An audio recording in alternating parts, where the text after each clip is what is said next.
wabarakatuh. Di sini saya akan menganalisa sebuah studi kasus teori spiral keheningan. Spiral keheningan adalah sebuah teori media yang lebih memberikan perhatian pada pandangan mayoritas dan menekan pandangan minoritas. Mereka yang berada di pihak minoritas cenderung kurang tegas dalam mengemukakan pandangannya, karena seseorang yang berada pada posisi minoritas sering merasa perlu menyembunyikan sesuatu pendapatnya ketika berada dalam kelompok mayoritas. Sebaliknya, mereka yang berada di pihak mayoritas akan merasa percaya diri dengan pengaruh dari pandangan mereka dan terdorong untuk menyampaikannya kepada orang lain. Dua asumsi mengenai opini. Dalam teori spiral keheningan, tidak selalu mengalami keminoritasan. Teori tersebut bisa saja terjadi mayoritas ketika ia mendapat dukungan dari media yang mana media menonjolkan sudut pandang tertentu dengan kesesuaian opini pada suatu topik. Namun, media pun tidak sembarangan mendukung suatu opini. Mereka melihat opini tersebut layak untuk didukung atau tidak. Teori spiral keheningan ini pada hakikatnya tergantung pada opini yang dipikirkan dan diharapkan dari seseorang. Teori ini pun hanya terdapat dua asumsi, yaitu opini yang diterima atau opini yang tidak diterima oleh masyarakat. Dua asumsi yang kedua yaitu menyesuaikan diri dengan persepsi yang ada pada suatu opini. Opini dan masyarakat. Dalam menghadapi berbagai isu yang dianggap sebagai kontroversial atau pemecah kerukunan, maka akan terbentuk kesan tentang opini tersebut. Masyarakat mencoba menentukan opini tersebut bersifat mayoritas atau tidak, dan sejalan dengan mereka atau tidak. Jika opini mayoritas itu tidak berjalan sesuai dengan masyarakat, maka masyarakat lebih memilih diam dan berada di kalangan minoritas. Padahal, semakin lama masyarakat diam, maka semakin banyak sudut pandang yang terpendam, dan mereka akan semakin lama diam juga. Masyarakat tentunya tidak ingin merasa dikucilkan atau diasingkan dalam suatu kelompok. Mereka ingin bergaul bersama yang lainnya. Mereka tidak ingin sendiri, walau mereka tetap berkeyakinan tinggi. Dengan demikian, maka masyarakat akan mempelajari berbagai pandangan masyarakat di lingkungannya, mencari mana opini mana populer dalam lingkungan tersebut. Namun, karena adanya keterbatasan waktu, maka kebanyakan masyarakat lebih menerima opini yang tidak didukung oleh media, hingga mereka merasa terisolasi ketika ingin eksplor opininya ke depan umum. Padahal opini minoritas pun lama-kelamaan juga akan menjadi opini yang mayoritas. Hubungan media dengan opini. Sebagian besar, masyarakat sulit membedakan dan menyangkal pengaruh media terhadap pandangan seseorang. Walaupun opini publik sebenarnya merupakan pandangan pribadi, hal ini disebabkan karena adanya individu yang tidak berdaya di hadapan media yang dikarenakan dua alasan. Di antaranya, sulitnya mendapatkan publisitas suatu sudut pandang dan fitnah dari media yang disebut sebagai pylori function atau fungsi pasungan. Jadi kesimpulannya adalah, teori spiral keheningan lebih berfokus pada suatu pandangan seseorang yang telah didefinisikan oleh media. Pada umumnya, kebanyakan orang akan memilih diam ketika mereka merasa berada di lingkungan minoritas dan merasa pendapat mereka telah dibatasi. Karena mereka merasa enggan untuk menyampaikannya, pendapat mereka dan takut dikucilkan. Sedangkan orang yang memiliki sudut pandang mayoritas akan lebih banyak bersuara dan berkoar. Seperti halnya begini, ada si A yang berpendapat bahwa bumi itu datar dan si B berpendapat bahwa bumi itu bulat. Namun selama ini, kebanyakan orang menganggap bahwa bumi itu bulat, sehingga si B lebih mendominasi untuk bersuara dan si A lebih memilih untuk diam karena takut dikucilkan oleh orang lain. Terima kasih, itu saja dari saya. Wassalamualaikum warahmatullahi wabarakatuh. Assalamualaikum warahmatullahi wabarakatuh. Saya Nabila Afifah dari kelas 2A Fakultas Ilmu Komunikasi. Di sini saya ingin membahas tentang teori normatif.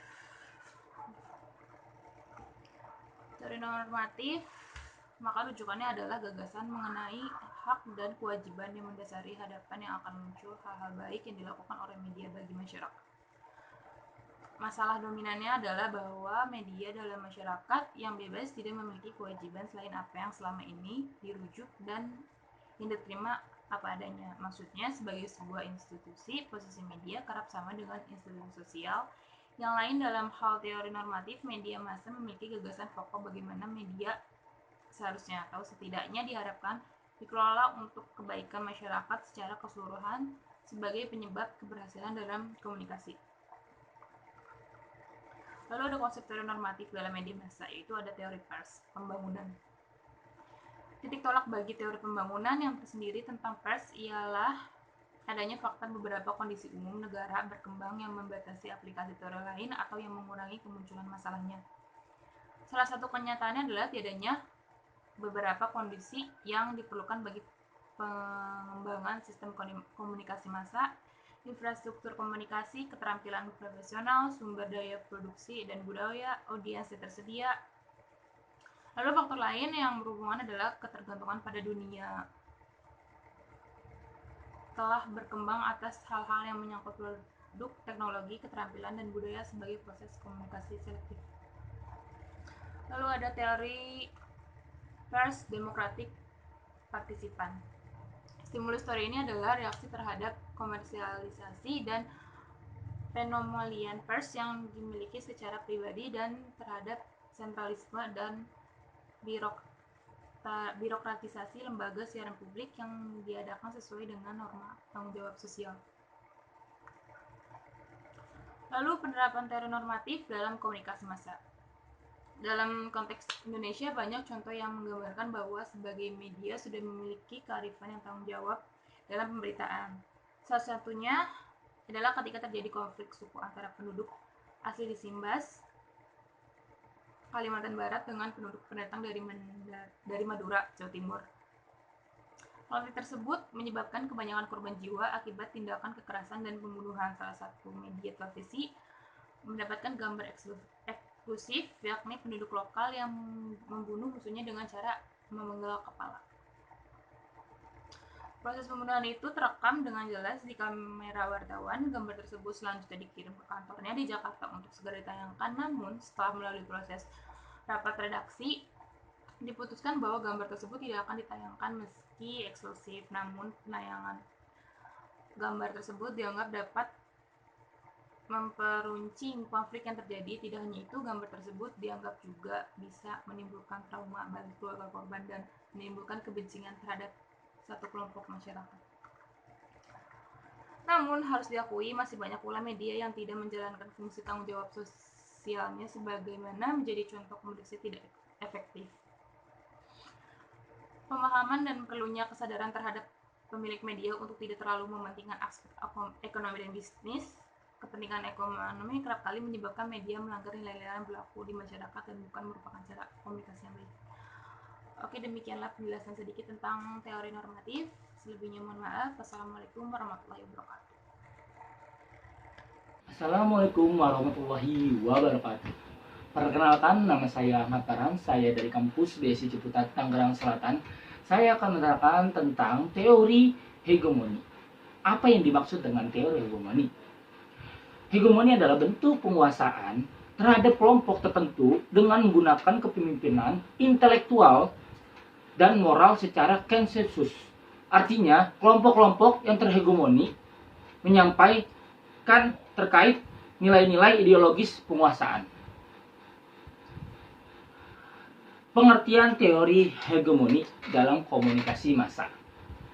Sebuah pandangan hidup dan cara berpikir yang dominan yang di dalamnya sebuah konsep tentang kenyataan disebarluaskan dalam masyarakat baik secara intelektual maupun perorangan atau ideologi.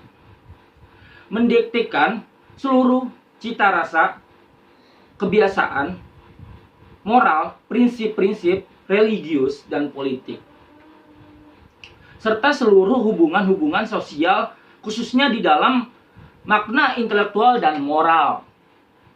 Secara umum, hegemoni adalah sebagai suatu dominasi kekuasaan suatu kelas sosial atas kelas sosial lainnya melalui kepemimpinan intelektual dan moral yang dibutuhkan dengan dominasi atau penindasan.